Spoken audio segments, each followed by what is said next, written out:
The love for solitude. When W. Dare once said, "You cannot be lonely if you like the person you are alone with." That I believe should be enough to close this part of this book.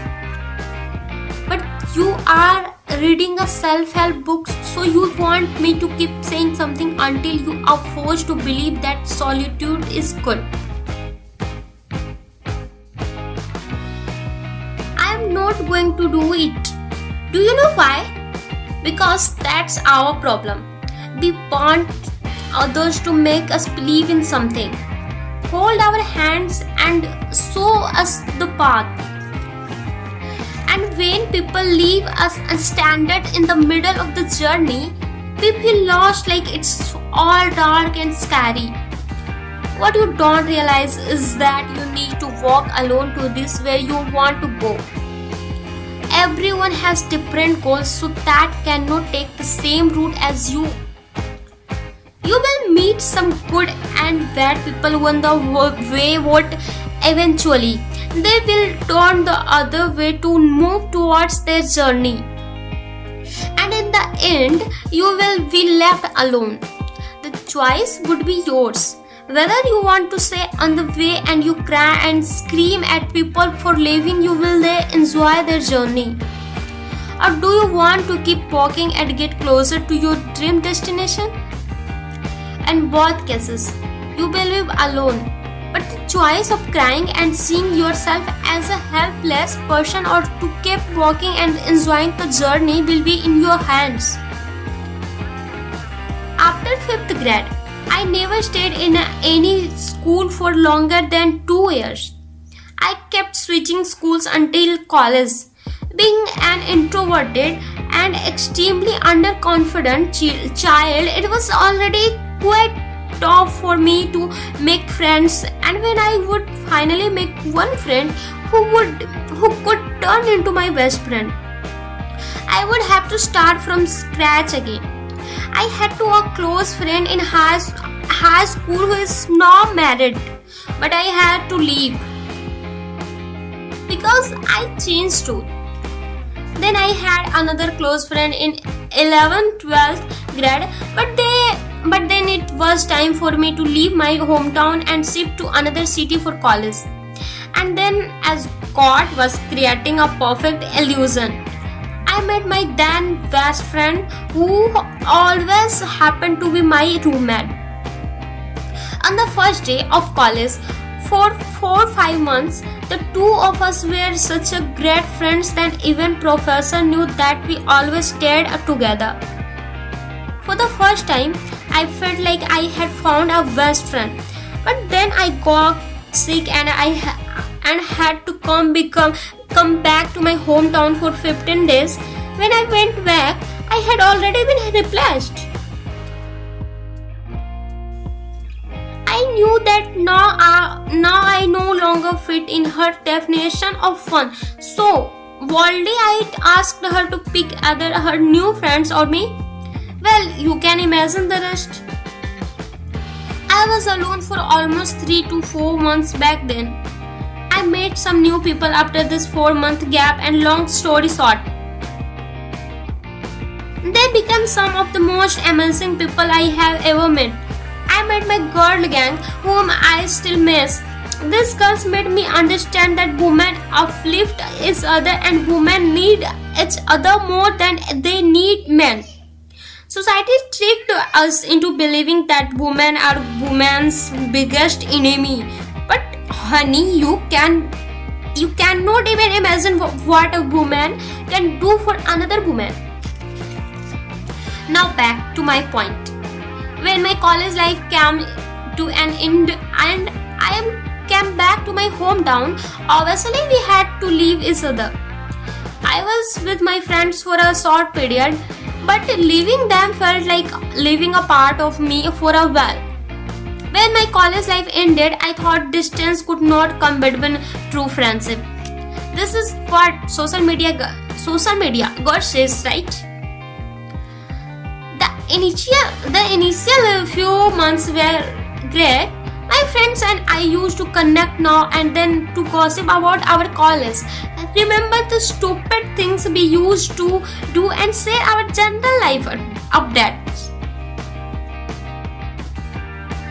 It was going well until after a few months, every one of us got busy with our work. And even when we tired to take out time to have a call, we somehow ran out of topics to talk about. Our lives, professions, and environments were now different, and so were our priorities. It was in those moments that loneliness started hitting me. I know. Even though I have said that loneliness and being alone are two different things, and I stand by my words. It is also true that your heart misses people who made you feel at home just by their presence, their stupid jokes, their gentle touch, their inspiring words, and their hidden care and love. It all makes you miss them. Missing the people who you cannot be with anymore, and realizing that you wouldn't be able to meet the people who were a part of your creates loneliness. What I realize is that people are seasonal in everyone's life. They come and go, for good or bad. What I mean is that we are just manipulated by all those great movies and web series on friendship and romance into believing that there is something called forever. However, when your friends or partner leave you, you feel betrayed, lonely, and incomplete. You and I have nourished a belief that people who have to be available for us 24/7, but real life doesn't work at that way. People aren't ambulance who can be available to you whenever you want. They have got this shit to deal with. They have a career to work for, a family to nurture, a goal to achieve, and a few breaths to inhale in silence and solitude.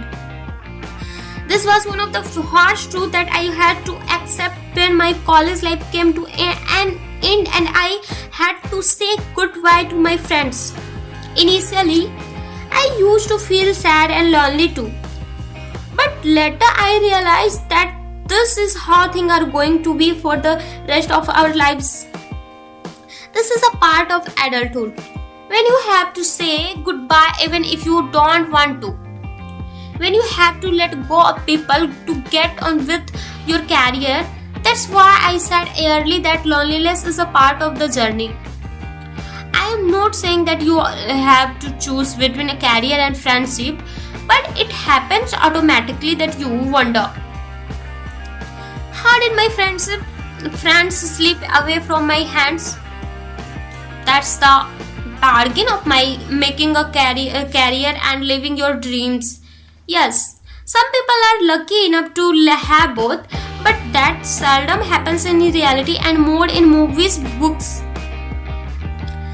One of my favorite series is Friends, but if you observe this series, all 6 friends hang out with each other all the time. They are always sitting in that coffee shop, but that's not possible in reality. You have a job, career, study, and a lot of more things to look after. You cannot just sit around together all the time. So let's make a new belief, or rather an argument, that you will not accept people to stay forever. Not because they are bad, but because they have a lot of deal with in their own lives, and that's a part of growing up. The concept of forever is just a fantasy that you have walked from some random series, and our generation forever means following each other on social media and once in a while commenting on us each other post and keeping each other in our memory lane. That's it. Other than this, if you are expecting anything from anyone, you are just preparing yourself to get hurt. So kill your expectations of other people and realize on one simple truth. You are on your own now. Except for you. No one is going to stay by your side forever. So even if you are around people, you find good people in the future, like I had. No, now one thing, you cannot be dependent on anyone. You will have to create enough space in your heart for yourself, so that being with yourself feels safe and loved. And being with people feels like a bonus, not a short-term pleasure or escape. So ask yourself, what do you want for yourself? If you choose to keep walking, then make one more choice, the choice of loving the person who you are with, and that is yourself. When you love yourself, you will view the journey as a treat. As I said earlier, it's liberating to be with yourself. You are with just one mind, one voice, one type of opinion and prescriptions. You don't have to take the burden of becoming who you are, not to please people you don't like, just to fit in, just for them to hold your hands until the end. When you know you can walk alone just as fine, you will be astonished to experience the simple joys of life that your soul's joy enjoys. I hope you understand what I mean. I'm not asking you to push people away. Never do that. It's hard to find people who truly love you. All I am asking is for you to not forget yourself in the noise of the world. The next section of the book is based on turning solitude into an opportunity for growth. But it can only happen when you start viewing your loneliness as solitude, as a privilege, not a curse. When you are ready to walk with yourself, let's learn to walk towards your dream life. Shall we? Thank you.